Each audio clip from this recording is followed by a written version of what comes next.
want to ask you a question about that. A lot of times there's a lot of talk in politics today where you see there's politicians who seem to be aging out, and there's a lot of talk about term limits today.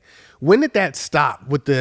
When did that stop being a rule of having 2 term limits in Senate and state Congress? Because it seems like, and I'm not saying it in a negative way, but I'm just saying people are like saying, hey, they've been serving for 30 years and, we need new blood or we need new things. What is your take on that, on situations like that or that type of policy? As I said, I was elected to the state Senate in 1990.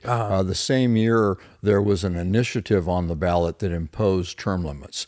I think it was 3 terms in the Assembly, 2 terms in the state Senate. And it's since been altered. So now in the state legislature, you can serve 12 years, and any mix of that you that you prefer. Congress has never had term limits.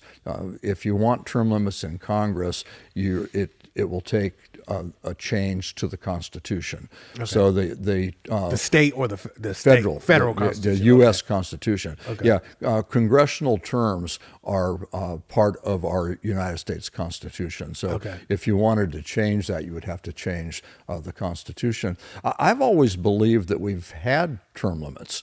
If you believe the person that represents you is not doing a good job, limit their term. Get involved and limit their term. Vote them out. Yeah, exactly. So you always have that type of term limit. And as far as people, I think you said timing out.